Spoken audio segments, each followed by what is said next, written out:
Okay. So I think we all have struggled with this at some point.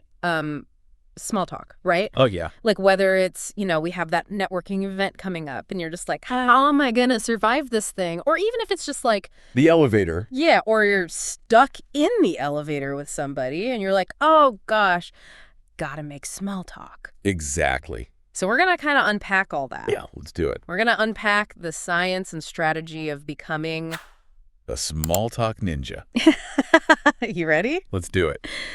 Okay, so There's a lot to it. Yeah, there is a lot to it. More than people realize. I know. I always thought it was kind of just like, make some pleasant noises and then like escape to the smack table. But after digging into this podcast, polite conversations and small talk with Marco and Erica. Oh, yeah. They're great. They're so fun. Yeah. I realize there's like a real art.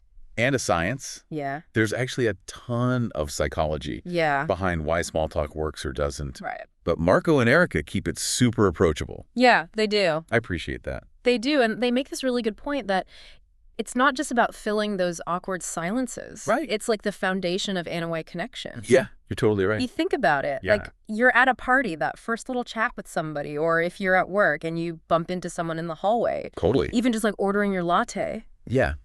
It all starts with small talk. Yeah, it all starts with small talk. It's like the crucial first impression. Yeah. You're setting the tone for any interaction that you have. Right. And honestly, I think it's a skill that can benefit you in almost every aspect of life. Okay, so let's break down some of their advice. Okay.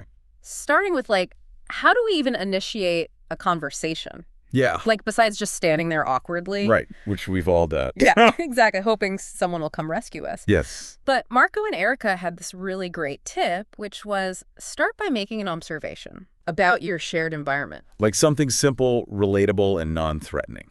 Okay, I like this. Yeah. So like if you're at a party, you could mention the music or maybe the food.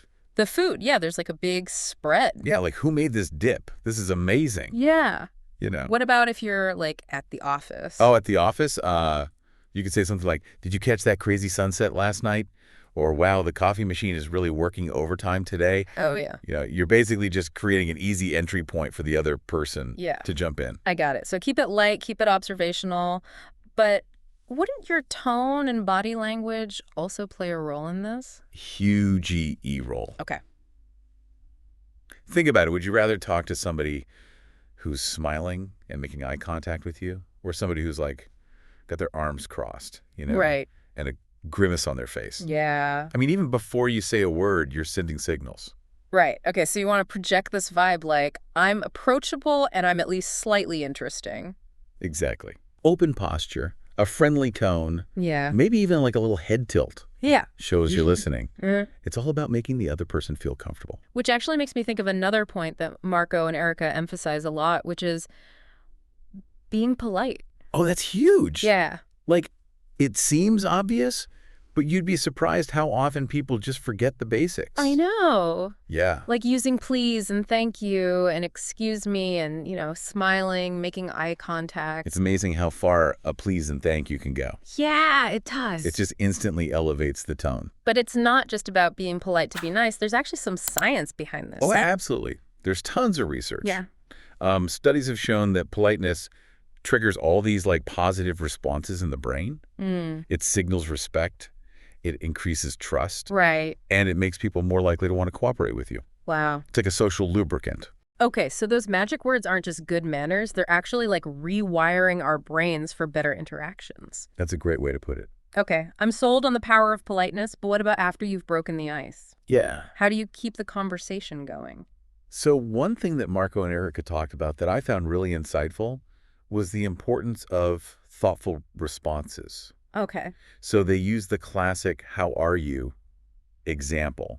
Instead of that standard like "fine, how are you?" Right. They encourage you to actually elaborate a little bit. Because instead of "fine, how are you?" it's "I'm doing pretty well. I actually just finished this great book. How about you?" Or something like that. Exactly. You're giving them something to work with. Yeah. You're showing that you're not just going through the motions. Right. And it invites them to reciprocate. So it's almost like planting a little seed for a more interesting conversation. Exactly. And it works both ways, right? Like if someone gives you a compliment, Oh, totally. you don't want to just like brush it off. No. Instead, just a quick thanks.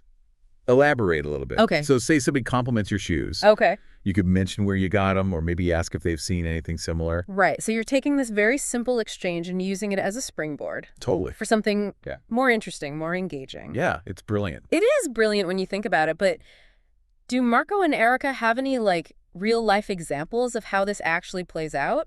As a matter of fact, they do. Okay. They did a whole role-play scenario at a coffee shop. Oh, tell me more. Okay, so picture this. Marco's waiting in line, Okay. and he strikes up a conversation with Erica Uh-huh. by commenting on how good the coffee smells. Okay. And then he asked her if she was a regular there. Simple but effective. I can already see how this is going to unfold. So what did Erica say? She told him that she comes there all the time and that her favorite drink is a caramel latte. Oh. And then she very smoothly turned it around and asked Marco what he usually gets. Okay, so we've got the initial observation. Then we've got the personal touch. Yeah. And then we've got the question that keeps the ball rolling. This is like small talk choreography. It is. But where does it go from there? Well, Marco mentions that he's a cold brew fan. Okay. And then, boom, they discovered that they both work nearby. Oh. And they often use the coffee shop as a little escape from the office. Chaos. Common ground. Yes. So they're uncovering these little threads. Exactly. Yeah. That's Yeah. exactly what they're trying to illustrate. Yeah. Small talk is all about finding those points of connection. Yes. You know, those shared experiences that make us feel a little less like strangers in a crowded world. I love this. So we've covered starting the conversation, responding thoughtfully, and then even like using those little nuggets of information to build rapport. Yeah. This is way more insightful Oh, we're just getting started. than I expected. There's a lot more to unpack, Okay. including some common mistakes to avoid Oh. and how to wrap up a conversation gracefully. Oh, you're telling me there's like an art to a speaking too. Oh, there is. Trust me, you don't want to miss this. I'm intrigued. We'll dive into all that after a quick break. Stay tuned. And welcome back. You know, one of the things that really struck me from Marco and Erica's podcast was this idea that small talk isn't just about talking. Right. It's about listening, like really listening. Yeah. Okay. Tell me more about that, because I will admit sometimes I'm so busy thinking about like what I'm going to say next that I probably miss half Oh, yeah. what the person is saying. We've all been there. Yeah. But active listening is where the magic happens. Okay. It's about being present in the moment, truly absorbing what the other person is communicating. So it's not just like nodding politely and waiting for your turn to talk. Exactly. It's about paying attention to their words, their tone, their body language. It's about picking up on those subtle cues that tell you how they're feeling, Yeah. what they're passionate about, what makes them tick. Okay, so that's a whole other level of awareness. Like, are there specific techniques for becoming a better active listener? There are.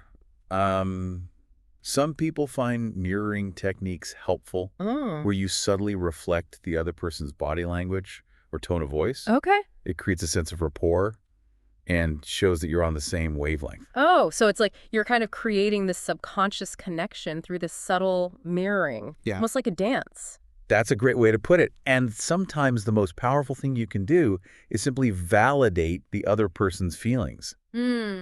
Even a simple phrase like, that sounds really frustrating, or I can see why you're so excited about it, that can make them feel heard and understood. Okay, I'm really starting to see how this all ties together. It's not just about exchanging information. No. It's about creating a genuine human connection Exactly. through empathy and understanding. Yeah, and sometimes that connection happens through asking thoughtful questions. Okay. You know, not in like an interrogation kind of way, Right. but in a way that shows genuine curiosity and encourages the other person to open up. So instead of just asking, what do you do for work?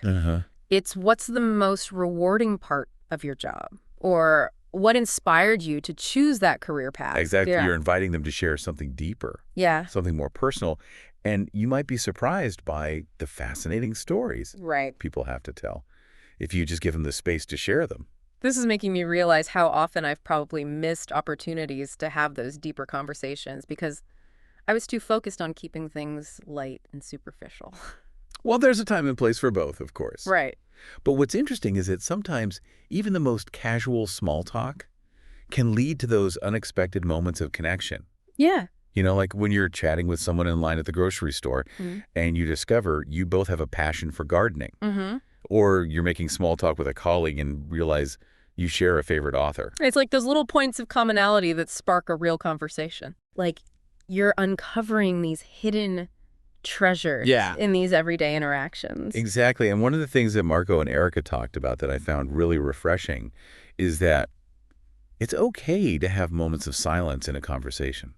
Oh, that is so true. We don't always have to fill every gap with words. I used to think silence was the enemy of good conversation. Right. But sometimes a pause can be a good thing. It allows the conversation to breathe, gives you a chance to reflect on what's been said, Yeah. and can even create a sense of intimacy. Right. Sometimes those shared moments of quiet contemplation can be more powerful than words. This is making me rethink like everything I thought I knew about small talk. Really? It's like I'm seeing it through this whole new lens. And one of the biggest hurdles for a lot of people is that fear of saying the wrong thing. Yeah. You know, of coming across as awkward. Right. Or making a fool of themselves. Yeah. But honestly, most people are so caught up in their own anxieties that they're not even judging you as harshly as you might think. I think you're right. I know I am much more forgiving of other people's awkwardness than I am of my own. Exactly. And sometimes those little moments of awkwardness can actually break the ice and lead to a more authentic connection. Oh, interesting. Think about it. You're more likely to remember the conversation where someone tripped over their words or made a self-deprecating joke than the one where everything was perfectly polished and predictable. That's a really good point. It's like those imperfections that make us human, that make us relatable. Right. So instead of fearing those moments, maybe we should embrace them. Absolutely. And remember, small talk is a skill. Yeah. And like any skill, it takes practice. All right. The more you put yourself out there, the more comfortable you'll become. So it's not about becoming like a master conversationalist overnight. No. It's about embracing the process, the awkward moments, the unexpected detours along the way. Exactly. And who knows, maybe that seemingly insignificant chat with a stranger could lead to a new friendship. Totally. A business opportunity. Or just a brighter day for both of you. And we'll be back with even more insights on how to master the art of small talk after a quick break. Stay with us. Okay, so we're back. Back again. Ready to kind of wrap up this deep dive into the surprisingly fascinating world of small talk. Yeah, it's been a real eye-opener for me, too. Yeah. I think, we often dismiss small talk as superficial. But as we've been talking about, it's so much more than that. Yeah. It really is the foundation of human connection. And I think what's become clear, at least for me, is that in today's world where we're so bombarded with information and digital interactions, those face-to-face moments of connection have become even more valuable. Absolutely. It's a reminder that, we're not just avatars on a screen. Right. We're real people with real emotion. Yeah. And even a brief exchange with someone can brighten their day or ours. Yeah, it's like that saying, right? People may not remember what you said, but they'll remember how you made them feel. I think that applies so much to small talk. It's not about, being witty or profound or whatever. It's about leaving someone feeling seen and heard. And that comes through in so many ways. Yeah. Your body language, your tone of voice, and especially your willingness to truly listen. Right. It's about showing that you value the other person's perspective, even if you don't agree with them. There's one thing we haven't touched on yet, and that's humor. Oh, yeah.